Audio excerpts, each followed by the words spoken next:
Assalamualaikum warahmatullahi wabarakatuh, Mitra RKS.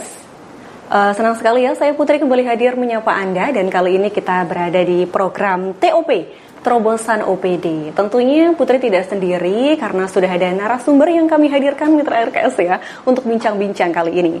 Nah, ini ada Ketua MGMP Bahasa Indonesia SMP Kabupaten Pekalongan, ada Bapak Haji Nur Sanyoto, MPD Bapak. Betul. Gimana kabarnya Bapak? Alhamdulillah baik. Sehat ya Pak ya, alhamdulillah. Sehat, terima kasih diundang di studio ini.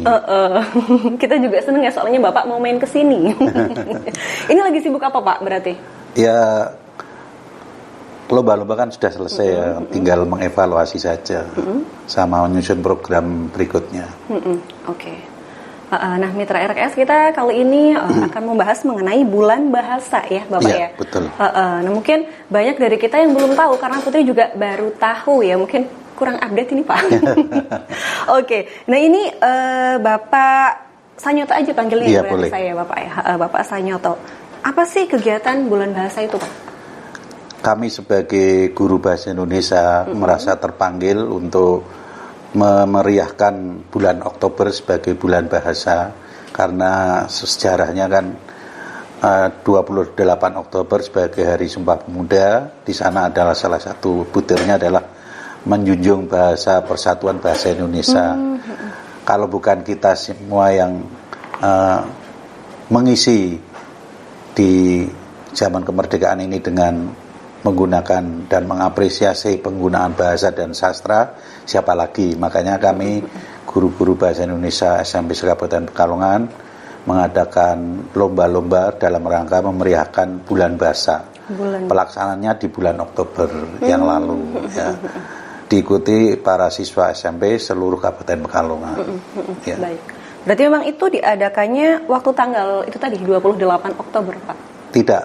Kemarin pelaksananya tanggal 25 Oktober ya, jadi mendekati saja ya. Biasanya ya tanggal-tanggal sekitar 28 lah ya. Kemarin tempatnya di SMA 1 Bojong ya, hari Sabtu ya, tempatnya di sana. Kemudian pesertanya ada sekitar 360 siswa. Banyak ya? Banyak. Karena ada 66 sekolah yang mengikuti. Nah, itu kan ada 6 cabang lomba. 6 cabang lomba. Nah, kalau setiap lomba diikuti satu, berarti kan ada 66 per lomba. Kali 6 kan ada 360-an peserta. Cukup banyak memang. Untuk tahun ini ada peningkatan 10% dibanding tahun yang lalu. Berarti luar biasa sekali. Luar biasa ya. Itu berarti berapa hari Pak lombanya? Lombanya itu finalnya 1 hari. Tapi di hari sebelumnya ada namanya babak penyisian. Oh, babak. Ya, seperti penulisan lomba artikel ilmiah, itu kan peserta mengirim artikel lebih dahulu untuk dinilai para juri. Dan nanti siswa yang masuk 10 besar itu berhak menampilkan di finalnya itu, yaitu dengan presentasi di depan juri. Ya, jadi ada dua daring dan luring gitu. Iya, daring dan luring ya berarti ya. Nah, ini untuk jenis lombanya Pak apa aja? Oke, untuk tahun ini ada tambahan 1 lomba dibanding tahun yang lalu ya. Tahun ini ada 6 cabang lomba. Yang pertama itu penulisan artikel ilmiah remaja. Yang kedua untuk temanya tahun ini tentang literasi. Untuk yang penulisan karya ilmiah, jadi meningkatkan literasi siswa. Ya, cabang lomba yang kedua adalah cipta puisi atau menulis puisi. Menulis puisi. Yang ketiga lomba baca puisi ya, atau deklamasi ya. Yang keempat itu berpidato. Kemudian yang kelima itu menulis poster atau membuat poster.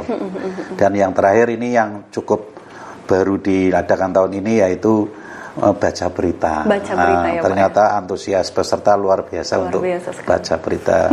Terima kasih Mas Teddy dari sini. Iya, sini ikut menjadi juri ya. Oh, ikut jadi juri? Juri ya. Jadi juri yang kami pilih ini benar-benar profesional sesuai dengan bidangnya. Seperti baca berita kita pilih dari radio Kota Santri sama dari TV Batik. Oh iya. Sana Pekalongan ya. Jadi betul-betul profesional semua gitu. Untuk baca puisi juga jurinya dari dosen Unikal yang mengajar bidang sastra, Pak Haryanto itu. Ya. Luar biasa sekali berarti ya Bapak ya. Iya. Nah ini apa namanya Pak untuk kriteria juaranya kira-kira ada apa enggak Pak? Itu masing-masing juri ada penetapan kriterianya ya. Jadi seperti artikel ilmiah remaja ini harus penulisannya kan nanti dites dulu dengan apa namanya plagiasinya itu berapa persen gitu. Iya, benar. Jadi ada aplikasi untuk mengetes penulisannya itu berapa persen plagiasinya gitu. Kalau plagiasinya mendekati 100%, otomatis gugur di awal itu. Ya. Dari 66 peserta itu kan dites dengan itu aplikasi plagiasi itu kan ketahuan. Nah, kemudian dipilih 10 yang terbaik dari tingkat plagiasinya mungkin rendah ya, hanya berapa persen, 5%, 10%. Kemudian dilihat dari penulisannya memang originalitasnya cukup bagus, pemikiran visinya ke depan itu bagus sehingga bisa dipilih menjadi finalis gitu. Iya, gitu. Itu yang penulisan ilmiah ya. Kemudian untuk cipta puisi juga sama. Jadi yang diutamakan itu originalitas dari siswa. Jadi benar-benar pemikiran siswa, bukan dari plagiasi ya, seperti itu. Enggak mencontek kayak gitu ya Pak ya. Ya, betul. Jadi nanti juri sudah punya apa istilahnya pedoman, baik yang menulis artikel ilmiah maupun cipta puisi itu ketahuan nanti kalau yang plagiator, wah ini plagiator nih, ya, otomatis gugur di tahap awal gitu. Benar. Ya, untuk yang baca puisi tentu saja jurinya kan Pak Haryanto itu kebetulan dosen Unikal ya. Jadi kriteria pemilihannya benar-benar teliti, ya itu penjiwaan terutama ya, penjiwaan, suaranya juga harus artikulasi dan sebagainya. Itu untuk yang baca puisi. Untuk yang lainnya mungkin hampir sama seperti itu. Yang jelas pasti ada kriterianya kayak gitu ya. Iya, ada. Jadi udah jelas nih yang juara berarti memang yang sudah terpilih dan tidak ada plagiasi tadi ya Pak? Iya, benar-benar. Dan apalagi ini kan yang juara nanti masuk di provinsi, Mbak. Oh, keren ya Pak. Iya. Untuk tahun ini yang masuk provinsi baru baca puisi dulu tahun ini. Baca puisi berarti. Ya. Tahun depan mungkin ada penambahan lagi. Seperti di Mapel bahasa Jawa atau pendidikan agama Islam juga kan ada level provinsinya. Iya. Nah, untuk lomba bahasa Indonesia ini tahun ini sudah mulai ke level provinsi. Jadi yang juara di kabupaten ini nanti dikirim ke tingkat provinsi. Ya, Pak. Berarti itu nanti kapan Pak untuk maju ke provinsinya? Ke provinsinya di bulan November ini. Oh, ini nanti. Ya, nanti. Ini berarti persiapannya pasti. Ya, nanti. Banyak ya, Pak? Ya, seperti itu. Okay. Jadi nantinya MAPSI seperti itu agama Islam itu lomba-lombanya juga nanti ke provinsi sudah berjalan. Kemudian bahasa Jawa juga sudah ke provinsi, bahasa Inggris juga ke provinsi. Lah ini bahasa Indonesia tahun ini sudah mulai. Bahasa Indonesia. Nah, tapi baru lombanya baca puisi. Nah, tahun depan mungkin tambahin lagi gitu. Iya, pokoknya biar siswa-siswinya tambah semangat. Semangat, gitu, ya. iya. Soalnya tadi antusiasnya juga luar biasa ya Bapak. Iya, saya dengar dari Pak Khalid, Kepala Dinas waktu pidato itu, kalau juara tingkat provinsi itu dari Ibu Bupati akan memberi apresiasi berupa penghargaan pembinaan ya. Katanya kalau juara 1 itu 10 juta katanya. Tapi saya belum tahu apa betul atau tidak, tapi itu informasi dari Pak Khalid seperti itu ya. Bisa memberikan motivasi peserta untuk semangat di juara tingkat provinsi. Gitu. Nah ini berarti pemerintah Kabupaten Pekalongan juga sangat mendukung kayak gitu ya. Sini sudah mulai ada geliat untuk membackup kegiatan-kegiatan seperti ini. Jadi nanti para pesertanya juga tambah semangat kayak gitu Pak. Iya, insya Allah begitu. Nah, untuk sementara ini kami baru bisa memberi piala untuk yang berprestasi, piala, kemudian sertifikat piagam dan tentu saja uang pembinaan. Ya, jadi biar anak ada semangat untuk berkompetisi.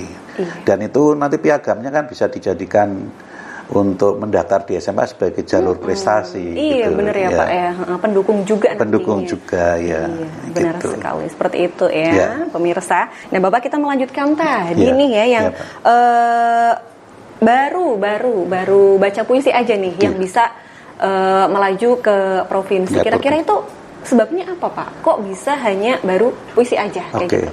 Jadi kebetulan tahun 2025 ini Forum Guru Bahasa Indonesia Provinsi Jawa Tengah ini baru terbentuk di bulan Maret 2025. Nah, salah satu program dari forum itu adalah memfasilitasi kegiatan bulan bahasa tingkat provinsi. Lah untuk bahasa Indonesia ini dari forum itu baru bisa melaksanakan baca puisi ya, karena keterbatasan yang lainnya, kesiapan dari kabupaten-kabupaten lain juga belum siap, karena yang dilihat dari peserta kabupaten-kabupaten di Jawa Tengah itu yang paling banyak mungkin baca puisi, sehingga diprioritaskan baca puisi. Nah tahun depan ini rencananya ada tambahan lagi untuk mata lomba yang lain. Ya mungkin membuat poster, mencipta puisi atau berpidato ya. Nanti tergantung forum di dalam memutuskannya itu apa gitu. Jadi tahun ini memang baru satu. Ya, mudah-mudahan sukses dan dari tiap kabupaten tentu saja harus mempersiapkan yang juara ya. Kebetulan Kabupaten Pekalongan yang juara satu baca puisi dari SMP Negeri 3 Bojong. Nah ini tentu saja pembimbingnya sudah mempersiapkan diri dengan sebaik-baiknya untuk biar sampai tingkat provinsi itu bisa meraih prestasi gitu. Ya, benar gitu. Banget ya. Tentunya udah banyak persiapan nih Bapak ya, yang mungkin dilakukan juga. Iya. Oke, Bapak lah ini untuk bulan bahasa ini. Iya. Kira-kira itu baru muncul itu sejak tahun berapa Pak? Oke, kegiatan bulan bahasa ini kami sudah mulai sejak 2019 sebenarnya. 2019 sudah kami laksanakan, kemudian di tahun berikutnya kita absen karena ada COVID ya. Oh iya, COVID. Tahun 2020 tidak ada kegiatan, vakum. Kemudian tahun 2021 juga kita vakum karena COVID, karena selama 2 tahun kita tidak boleh beraktivitas kumpul-kumpul ya, jadi absen 2 tahun, 2020, 2021 ya. Kemudian kita mulai ada lomba lagi tahun 2022, 2023 dan 2024, sekarang 2025. Ya, jadi sudah 5 kali. 5 kali ya. Oke.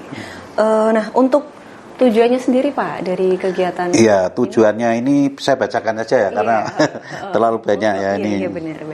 Jadi tujuan dari kegiatan lomba ini adalah memberikan kesempatan kepada peserta didik untuk mengembangkan bakat dan menumbuhkan rasa percaya diri. Ya. Yang kedua, mengembangkan keterampilan dalam bidang bahasa dan kreativitas seni peserta didik. Ya. Yang ketiga, menambah pengetahuan peserta didik tentang keanekaragaman budaya dan bahasa Indonesia. Ya. Yang keempat, melatih peserta didik untuk peduli terhadap bahasa Indonesia. Yang kelima, melatih peserta didik berpendapat di depan umum, ya, seperti pidato itu kan. Kemudian yang keenam ya, adalah sebagai media penyalur bakat bahasa dan sastra siswa di Kabupaten Pekalongan. Ya. Itu kira-kira yang tujuan dari kegiatan lomba-lomba di bulan bahasa ini. Ya. Kalau tujuan umumnya adalah meningkatkan kualitas berbahasa dan bersastra Indonesia di Kabupaten Pekalongan. Itu. Ya. Luar biasa sekali ya berarti ya Bapak ya. Tujuannya banyak kayak gitu ya, ini. Gitu, ya. Mungkin salah satunya juga bisa menyaring juga ya mungkin ya para peserta yang punya bakat tadi ya Bapak ya. Iya. Selama ini kan kita di kegiatan MGMP mengadakan coaching membaca puisi, mengundang narasumber dari Unikal atau dari UIN gitu kan. Nah, setelah coaching ini kan gurunya melatih siswanya di sekolah. Nah, puncaknya adalah lomba, gitu. Bener. Kalau ada coaching, tidak ada lomba kan nggak ada umpan balik kan, gitu. Jadi bener. Kita mengadakan coaching baca puisi, mengundang guru-guru Kabupaten Pekalongan itu 2 kali, 2 pertemuan ya, di bulan Agustus dan di bulan September. Nah, di bulan Oktobernya hasil dari coaching itu kan guru melatih ke siswa. Kemudian puncaknya adalah lomba di bulan bahasa itu. Iya. Ya, sehingga ini hasil dari pelatihan itu. Salah satunya itu, salah satunya. Iya, ya Bapak. Iya. Nah, berarti untuk acara kemarin nih Pak, untuk tingkat keberhasilannya gimana nih Pak? Alhamdulillah peserta SMP yang juara ini menyebar dari seluruh SMP di Kabupaten Pekalongan, tidak didominasi sekolah-sekolah yang notabene SMP 1 ya, tidak. Iya, biasanya gitu ya. Iya, biasanya kan kalau lomba-lomba didominasi SMP 1 ya. Nah, ini tidak. Dari SMP Satap ada, SMP Satap kan di pegunungan kan. Pegunungan ya Pak. Kemudian SMP yang Pantura juga ada, SMP Tengah juga ada, SMP Negeri 1 ada, SMP Negeri 3 ada. Jadi alhamdulillah menyebar, sehingga kami bangga lah. Artinya keberhasilan siswanya itu menyebar se Kabupaten Pekalongan. Saya kira itu. Luar biasa sekali Bapak ya berarti. Nah, berarti tadi yang juara-juara Pak ini. Oke, dari saya bacakan aja ya, karena kan ada 18. Banyak ya Pak. Ya kan, 6 kali 3 kan 18. Kan saya nggak hafal ya, harus saya baca satu-satu. Nanti kalau keliru kan repot. Untuk lomba penulisan artikel ilmiah ini juara 1 dari SMP Negeri 2 Wonokerto, kan Pantura sana. Ya. Panas ya. Panas ya. Juara 2 SMP Negeri 1 Talun, dari pegunungan sana kan. Iya. Kemudian juara satunya SMP Negeri 1 Kajen. Nah, ini kan SMP 1 juara 3 malah kan gitu. Kemudian cukup 3 saja yang juaranya ya. Enggak usah sampai nomor 10 ya. Iya, enggak apa-apa. Kemudian untuk juara lomba menulis puisi, ini juara satunya dari SMP Negeri 3 Bojong, juara 2 SMP Negeri 2 Karanganyar, dan yang juara ketiga SMP 1 Atap Windurojo. Windurojo. Satu atap. Keren ini. Ya, satu jadi atap ya, Pak, ya? Windurojo ya. Jadi pernah mendengar kata Windurojo? Pernah ya? Pernah, Pak. Kita sering ke sana ya, teman. Ya. Sekarang sudah halus Pak jalan. Jalan sudah halus, alhamdulillah ya. Kemudian juara lomba baca puisi, ya, ini juara 1 SMP Negeri 3 Bojong, ini yang mewakili tingkat provinsi ya. Kemudian juara 2 SMP Negeri 2 Wonopringgo, dan juara ketiga SMP Negeri 1 Bojong ya. Kemudian lomba berikutnya yaitu lomba pidato ya. Pidato. Juara 1 SMP Negeri 3 Seragi, juara 2 SMP Negeri 1 Kajen, dan juara 3 SMP Negeri 2 Kedunguni. Ya.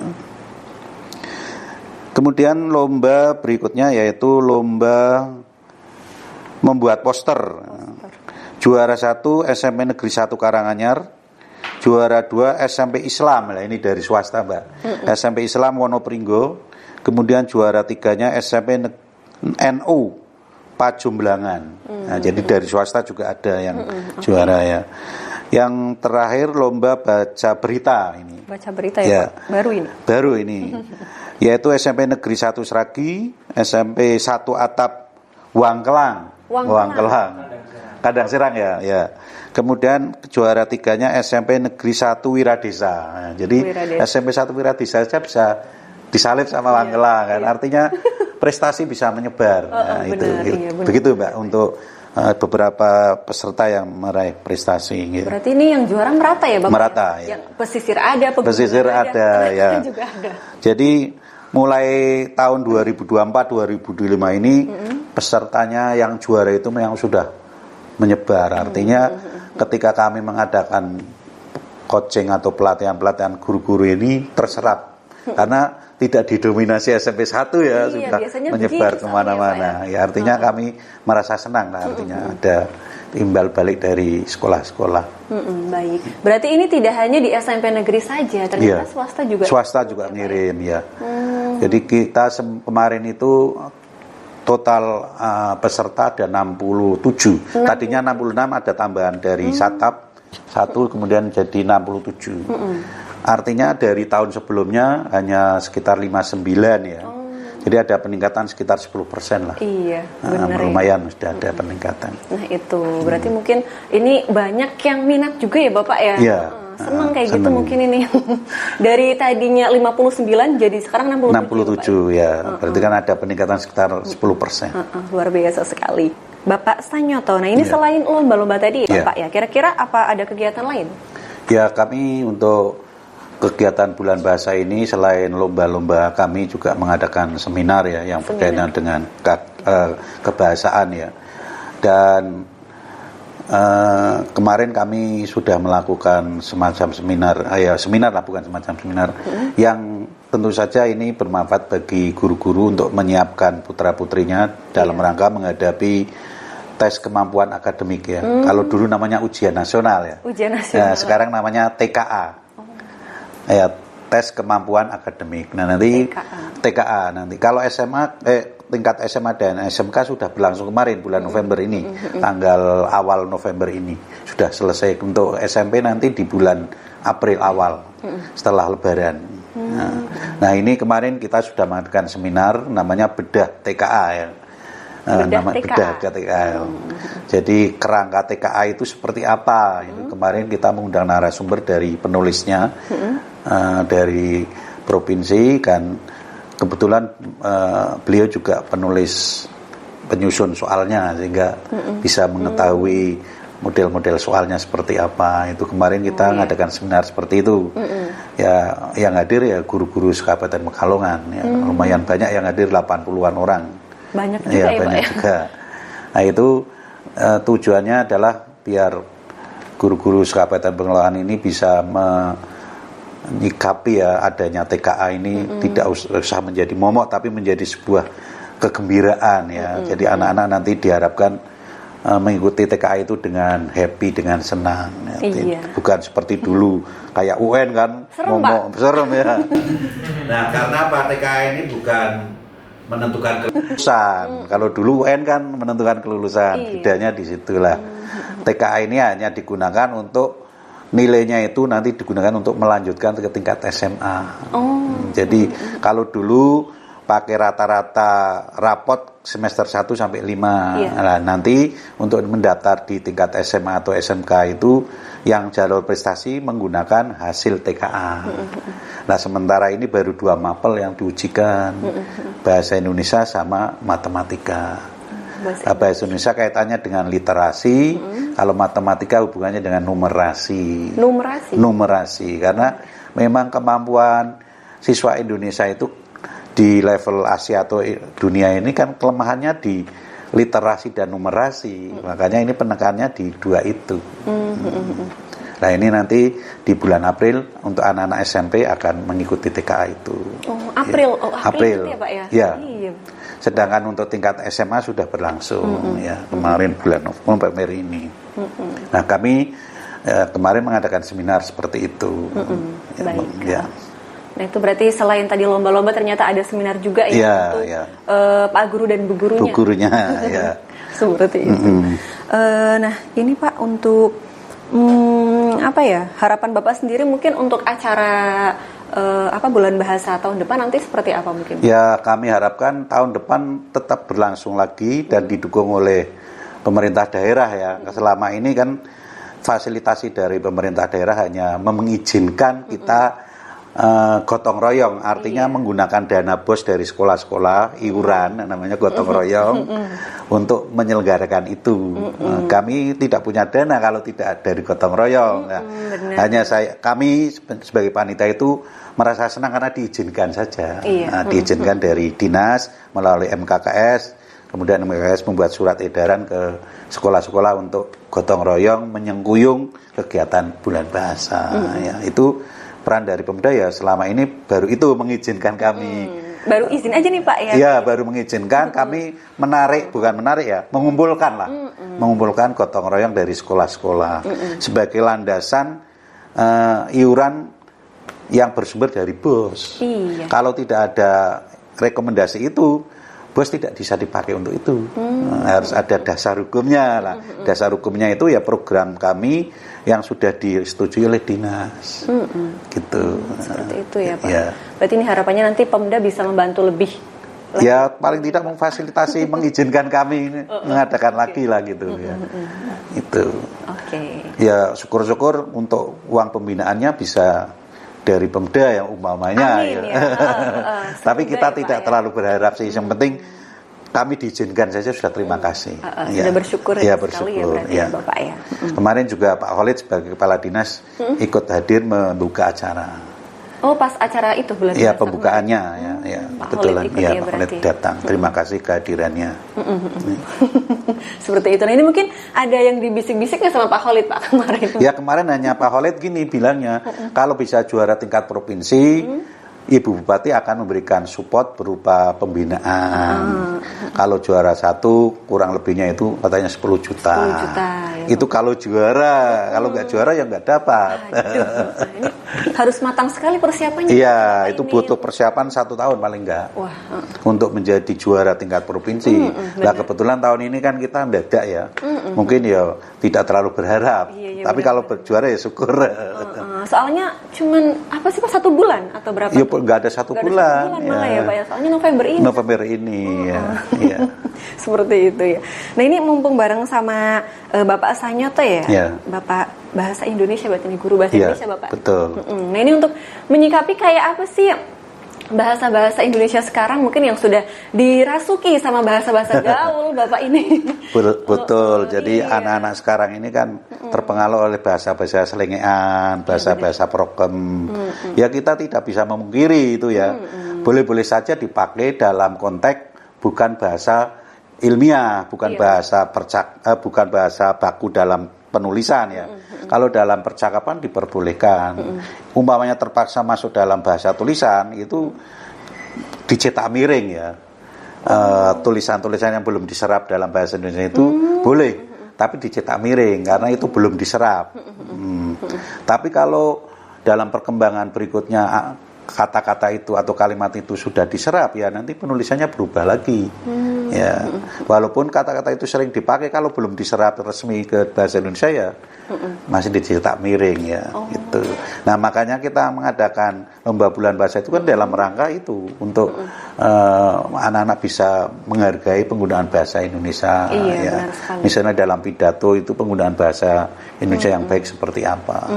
Kita sebagai guru bahasa Indonesia memperbolehkan anak-anak menggunakan bahasa-bahasa yang bukan resmi tapi dalam konteks percakapan. Ya boleh lah misalnya atau membuat tag rekon ya. Tag rekon itu kan tag pengalaman menceritakan yang sudah pernah dilakukan. Itu kan tag rekon ya. Boleh saja di sana disisipi kata-kata kalimat bahasa daerah ya atau bahasa-bahasa selengean. Dengan catatan penulisannya dicetak miring. Itu diperbolehkan saja. Selama tidak merusak struktur bahasa Indonesia ya. Nah itu ya kadang mungkin kita kurang paham Pak kalau yang kayak gitu. Ya makanya karena di dalam pembelajaran itu kami memberikan petunjuk pada anak-anak bahwa bahasa yang belum resmi dalam penggunaan bahasa Indonesia itu diperbolehkan selama tidak merusak struktur bahasa Indonesia. Tapi penulisannya baik bahasa asing maupun bahasa daerah atau bahasa gaul anak-anak remaja itu ditulis cetak miring ya, untuk membedakan ini kata belum diserap gitu. Tapi kalau sudah diserap ya cetaknya tegak gitu. Begitu ya. Berarti memang ada apa sih namanya ketentuannya tersebut. Iya, gitu ya, betul. Ya? Jadi misalnya kata-kata yang familiar kita pakai sehari-hari tapi dalam penggunaan bahasa Indonesia ini belum diserap secara resmi, maka ya ditulis cetak miring gitu. Biar membedakan ini kata atau kalimat ini belum diserap misalnya. Iya, seperti itu ya. Contoh gampang misalnya legowo itu kan sering dipakai kan, tapi itu tapi kan belum diserap artinya. Nah, makanya masih dicetak miring itu kalau ya misalnya seperti itu. Oke.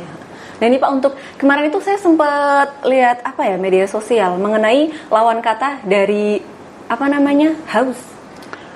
Apa sih galgah kemarin aku dengar itu ya memang banyak kata-kata baru ya yang diciptakan yaitu butuh membiasakan diri ya. Misalnya speaker ya. Pelantang itu. Pelantang. Itu bakunya. Iya, speaker itu. Malah pelantang. Ya? Pelantang. Nah, bahasa bakunya yang di Indonesiakannya menjadi pelantang itu. Speaker itu. Banyak kata-kata yang di Indonesiakan ya, seperti download, Upload itu kan sudah diunggah dan kalau mengunggah itu berarti upload ya gitu. Nek unggah berarti download kan kayak gitu. Download jadi diunggah. Ya. Diunduh ya. Download diunduh. Nek upload diunggah lah ya kayak seperti itu. Nah, jadi sudah ada kata-kata Indonesianya. Tapi kalau mau tetap menggunakan kata download atau upload boleh-boleh saja, tapi dicetak miring penulisannya itu. Misalnya dipaksakan biar kelihatan asingnya boleh-boleh saja, tapi dicetak miring gitu. Upload, download gitu ya. Kalau di Indonesia kan ya sudah unggah dan unduh gitu. Nah, pelantang juga sama, speaker gitu. Speaker. Ya. Berarti itu kalau misal kita tulis di karya ilmiah, Ya. kalau saya sama teman saya nggak usah ya Pak, nggak usah cetak miring ya. Ya ketentuannya dicetak miring ya harus dicetak miring. Kalau sudah diserap baru tidak cetak miring. Ngomongnya sambil miring tapi ya Pak. Nanti kan komputernya membuat sendiri itu biasanya. Iya benar. Ya. Nah mungkin ini ada nggak sih ajakan dari Bapak sendiri nih biar tambah mencintai bahasa Indonesia kayak gitu Pak? Ya tentu saja saya mengajak pada seluruh siswa SMP di Kabupaten Pekalongan sebagai apresiasi penghargaan kita di Sumpah Pemuda kan menjunjung bahasa persatuan bahasa Indonesia. Salah satunya adalah menggunakan bahasa Indonesia dengan baik dan benar. Kemudian aktif menulis ya dengan bahasa yang baik dan benar gitu. Harus lalu latihan tiap waktu, harus dipaksakan ya. Kalau ingin menulis karya ilmiah yang bagus ya harus dipaksakan. Berbahasa yang baik dan benar juga harus dipaksakan. Lama-lama kan akan menjadi biasa. Ya. Begitu ya. Gitu. Bisa karena biasa ya. Ya biasa. Bisa karena biasa. Ya. Oke. Kalau belum dipaksakan ya tidak bisa. Harus paksa ya Pak? Harus dipaksa. Paksa. Seperti kita buat skripsi kan ada waktu yang harus dikejar ya, sehingga mau tidak mau suka atau tidak suka harus bisa. Nah, akhirnya batas waktu bisa terselesaikan seperti itu. Ya. Nah itu ya mitra RKS semuanya. Jadi kalau ingin bisa harus dipaksa biar bisa. Yeah. Tapi kalau perasaan kamu sama dia nggak bisa. Oke, ini berhubung waktu udah habis Bapak Sanyoto ya, ini Mbak Putri, harus terima kita, kasih. Usaikan nggak apa-apa ya Bapak Ya. ya. Nanti kapan-kapan main kesini lagi Pak. Insya Allah ya. Oke, sukses Bapak. Alhamdulillah, mudah-mudahan. Baik mitra RKS, berhubung waktunya sudah habis, jadi Putri harus pamit. Sampai jumpa. Wassalamualaikum warahmatullahi wabarakatuh. Waalaikumsalam.